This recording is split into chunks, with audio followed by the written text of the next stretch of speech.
Well, the opening track is Faith Reborn, which I always kind of intended to be the opening track. That song was born years ago. The opening riff I found in, I think, 2010 in Canada, a hotel room in Canada when I was just noodling around. And I always thought it would be a more mellow, kind of almost dark kind of vibe.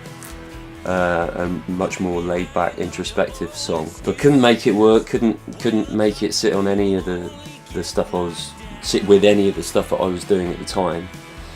But revisited it for this album. I think I played it on a 12 string and it just kind of brightened it up.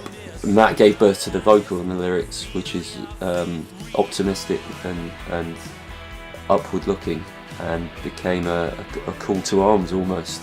But it kind of set the tone for the rest of the record, which I think is quite positive. Well, it'd been a long time since I put a solo album out, and I hadn't really written a lot of songs for a good few years. And all I had really were bits and pieces of ideas, memos on my phone, and then it just came about time that I should make another album, and I got inspired to finish some of those ideas and write new songs.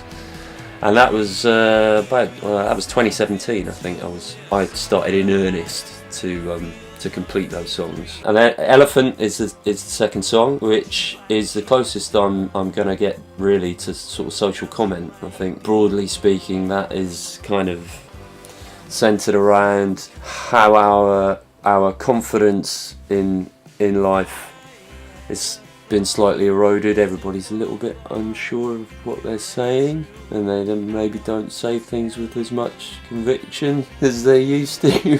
But that song actually is a really good example of how I worked together with Steve, my producer, because I arrived in the studio with half a song really. I just had the opening riff and a couple of verses, and I had just hit a dead end.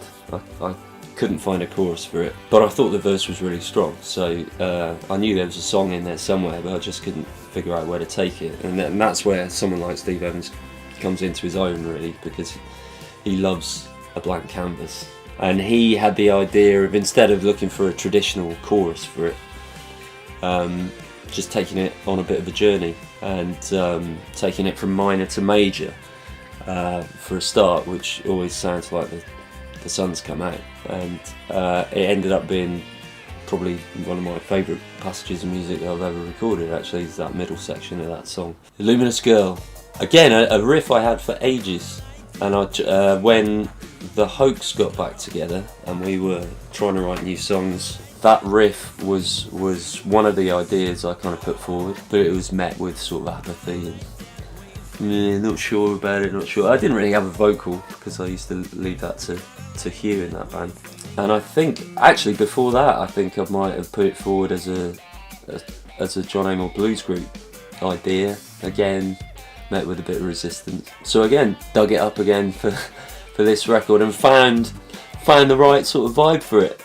And I was very keen to play that riff on acoustic rather than make it a big electric, slightly bombastic vibe, which might have been the obvious thing to do a few years back. And our sort of remit for that song was, what would Prince do, or what would Beck do, and introduced various sounds on it, and it's one of my favourites on the album. That one, it's a very groovy kind of song. San Bernadino. Probably the most impenetrable set of lyrics I've ever written. I know exactly what the song's about. Every line means something to me. They're actually very specific references to very specific characters and incidents that happened on a tour I did. That features a little cameo from my friend Ian Siegel, who comes into his own as a sort of pirate character, which is just perfect for him. I always imagined another voice for that second verse when it comes in, and he's the perfect man for it really. And it's a very atmospheric track, very kind of evocative. Again, the production is great, the drums are beautiful on it, so that was fun to make. I just wanted to make some music again and write songs and have it come out as they came out. I thought the best person to work with with that in mind was Steve Evans, who produced the record, who produced Unknown Soldier as well. And he's a great guy to work with because he's got very much the same attitude as me, and it's really not working towards a genre specific sound, but just letting the songs inhabit whichever world they naturally kind of gravitate to. And that's always been the overriding thing with Steve. I know that I can go to him with an idea and he will run with it, and he won't put things in the way, he won't put hurdles in the way, he won't push for his own ideas to go on the record if I don't like them. He'll gently twist my arm, as he should, you know. And sometimes I have to rein him in and say, yeah, I don't think we should do that, Steve. And he's quite happy to go, okay, fine. And it doesn't cause an atmosphere. He's just great like that. He also, coming from a different background to me musically, he brings a different musical sensibility to it, a pop sensibility, I suppose. But he has a great melodic sensibility. He's a great songwriter himself. And I just love working with him. And so yeah, got in touch with him and talked about funding, which is always an issue, and went down the crowdfunding route and did very well with that. And yeah, set about recording these songs back half of 2017. Just me and Steve working through my ideas and developing the ideas and discarding a couple of songs that weren't quite so strong, and creating this body of material that really was the amalgamation of those ideas that I compiled over the years and a few new ideas that I was developing. It took a while for me to get back into the songwriting mode, if you like, because apart from the odd song here and there for other projects, I haven't really dedicated myself to making an album for quite a while in my own name. So yeah.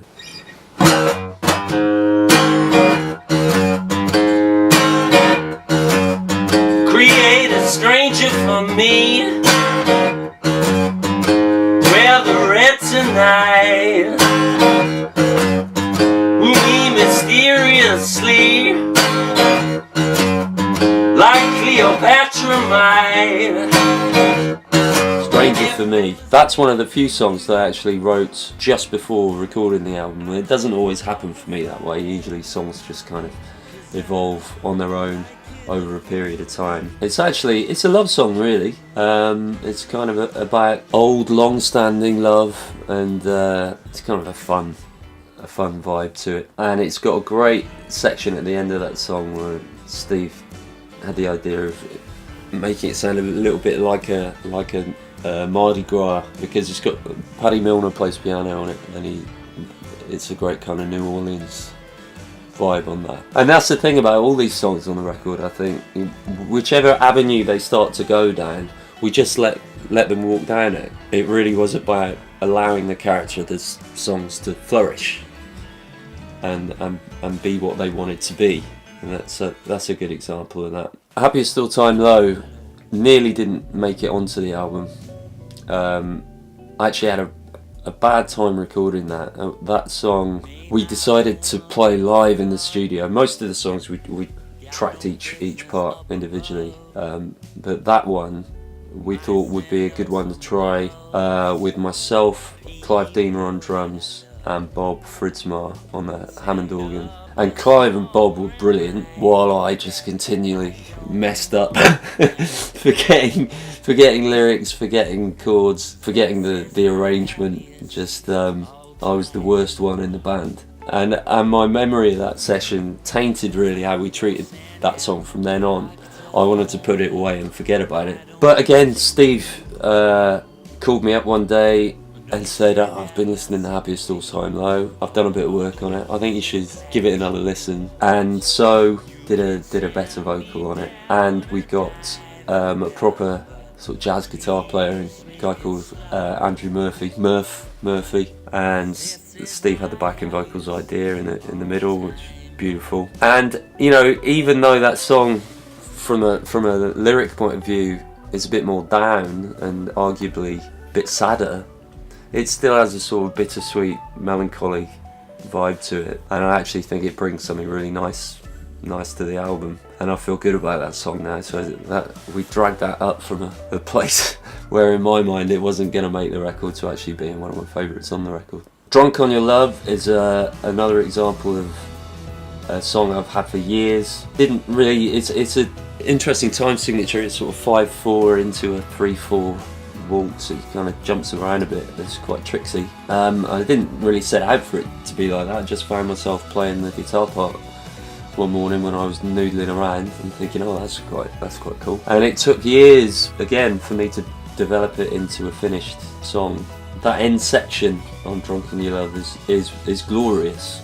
And again, I'm just sitting on the guitar part, just keeping it ticking along, whilst Paddy Milner plays some amazing stuff on piano, and the band is like a carnival in that end section. There was so many times when I was recording the album where I felt like I was the weak link in a way, because I was surrounding myself with amazing musicians, friends of mine, and that's something I really did want to do when I was planning the making of the album. I just wanted to get my friends in who I loved being with for a start, but who are also really great players and would bring something musical to the table that I couldn't bring myself. You know, Paddy Milner, fantastic piano player, Bob Frismar on the Hammond. Those two working together was great. Clive Deemer on drums, I mean, man, you know, that he's a monster. Mark Barrett, I've played with a lot over the years. Great friend of mine and a very good, characterful drummer. And there are a couple of songs on there which I just thought he would be perfect for. And Joel, really, I think of Joel's contributions on the two tracks he plays, which is Faith Reborn and Elephant. It really is a beautiful cherry on the top of the soundscape, really. And I am rubbish at slide guitar. I just can't get my head around it. And he is the best slide guitar player I know. And his part on Elephant actually still gives me goosebumps sometimes when I hear that. It's sort of George Harrison-y kind of vibe which I wanted. And what everybody who played on the record had in common was sympathy for the song and putting the song first. And it wasn't necessarily about their own individual performance. But yeah, I there were many times where I felt like I wasn't a key part of the music. I remember saying to Steve in the studio, I hardly do anything on this song. I think it was Drunk on Your Love where I really just played that riff all the way through. I was like, I hardly do anything on this song. And he turned around to me and said, well, you wrote it. You know, and I guess I had to remember that at times. But it was a joyous thing, just being surrounded by great players and great people.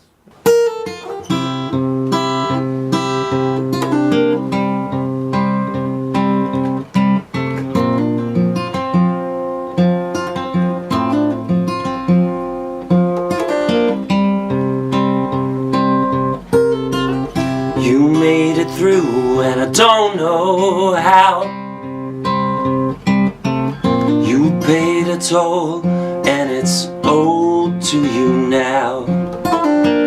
February Tree, any idea I come up with on guitar or vocally, I record into my phone at the time if I think it's got some potential. When you record an idea into your phone, you have to give it a name, and I don't usually think too much about that, and I just look around the room and call it, I don't know, coffee table. On this occasion, I had this very pretty little guitar part at which is the motif of the song, really. I thought, oh, that's nice. Looked out my window, saw a tree that I can see from my window. It's big, kind of dominating tree, and it was February. So I put it in my phone as February Tree. And that song really is all about the troubles that life can throw up and how we deal with them. The person I wrote the song to went through a very bad time just before I met her. So it was kind of for her, but broadly speaking, it applies to just how we deal with stuff in life, the trials and the tribulations, the ups and the downs, and how it's important, I think, to not forget them and to accept that they all do make up who we are, and they do shape our personalities and our characters, but they don't define us. And that song really is about getting back to the roots of who we are and the essence of who we are. Red Telephone, I really like retro stuff, and I have a slight fixation with sort of 70s telephones and the old dial. And so I bought one on eBay, It had to be red because everything in my kitchen is red. And that was one of those songs that just comes about from not really thinking about songwriting, but I came downstairs and started. I was obviously in some sort of good playful mood and just started singing that hook line. Why don't you call me on the telephone? And that line fits into any sort of classic blues arrangement, really, which is what that song is. It's just a 12 bar blues with some great piano again from Paddy. Again, a kind of New Orleansy vibe to it. It's a song in the sort of tradition of some of those old blues songs. So that's a fun one. Yeah, I mean, generally the album is one of the more positive records I've made, and the overarching sentiment, I think, is quite optimistic and bright. And as a body of work, I think it's generally quite happy, which is rare for me.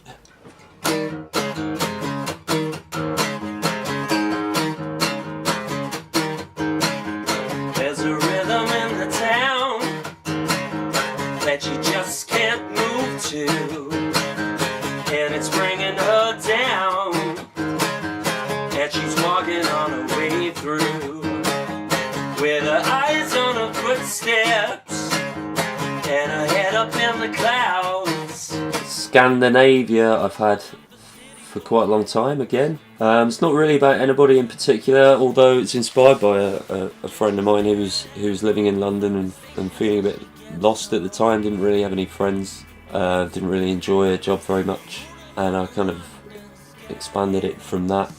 It's a bit more poppy, I suppose, than the rest of the songs on the album, and I was quite keen to not let it become a kind of slick, polished, slightly syrupy pop song, which it could easily turn out to be, and I wanted to make it a bit more Costello-y, really, a bit more Elvis Costello, and had a lot of fun at the end of that song with a bit of feedback and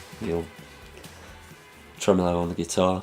And the album finishes with Sentinels. It's kind of like a postcard to me as a little boy. Always had trouble getting to sleep at night. Ever since I was a kid, I just used to lie in bed staring at the ceiling, letting my mind and imagination run away with me. I used to see monsters in the curtains, and I just didn't like the night. I didn't like being in bed, and that has always troubled me as I've gone through life. It's just always had trouble sleeping, and it's really about embracing the night and trying to make a friend of it, because it's beautiful.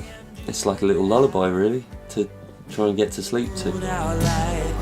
As it patrols the night, feast our eyes on constellations.